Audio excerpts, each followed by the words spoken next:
Hey guys, we gotta talk. Because let's be real, some of us have gotten way too comfortable with pointing fingers. We scroll past someone online or see a person walking on the street or, heaven forbid, walk into our church, and immediately there's this little voice in our head going, look at them. We do it without thinking. It seems to be automatic now. Someone doesn't act the way we think they should, doesn't dress like we think they should, doesn't talk like we think they should, and we decide we've got the whole story. Well, we don't. We seriously don't. We have no clue. You don't know what that man is carrying when he walks through those doors. You don't know what kind of storm that woman is battling just to show up. You don't know what kind of demons they had to fight off just to get out of bed. See, you're seeing the outward mess and think you understand, but you didn't see the night they cried out to God in the dark, begging for peace. You didn't see the childhood pain, the betrayal, the addiction, the loss, the rejection, the depression, the shame. Jesus saw it, though. He saw every bit of it. And he still stretched out his hand. He still walked towards the broken. He still ate with the outcast. He didn't say, clean up and then I'll love you. He said, I'm with you in it. And you know what's easy? Judging from a distance. When it's not your storm, your scars, your tears. When it's not your family breaking apart. When it's not your name being dragged through the mud. When it's not your child in rebellion.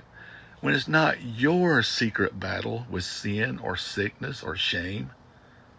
It's so easy to act like a holy referee when you're in the bleachers. But try walking a mile in their shoes. Try feeling their ache. Suddenly, it's not so black and white, is it?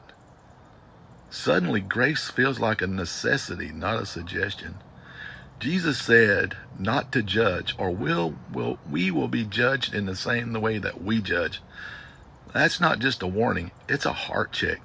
Because the truth is, some of the harshest judges are just people trying to distract from their own pain, their own sin, their own mess. We throw shade on someone else's struggle so we don't have to deal with our own. Let me say that again in case you weren't listening. We throw shade on someone else's struggle so we don't have to deal with our own. That's not how Jesus works. He calls us into light, not to shame us, but to heal us. Church, listen. Our job isn't to judge the broken. Our job is to love them, to walk with them, to be the kind of friend who says, you don't have to go through this alone. Because that's what Jesus did for you. Do you remember where he found you? Don't forget. Don't get so far from your rescue that you forget the sounds of chains breaking. Don't act like you saved yourself. You were drowning in your own storm once and grace pulled you out. So don't you dare criticize someone still gasping for air. You're not the judge. You're not the jury. You are a witness to the grace of God. So testify by the way you love, by the way you listen, by the way you lead people gently back to Jesus. Come on, guys. Be the kind of people who drop the stones and open our arms. Because the world doesn't need more Christians with loud opinions. It needs more Christians with open hearts. Be open-hearted. Be open to what God is saying to you. Love you guys. Be blessed.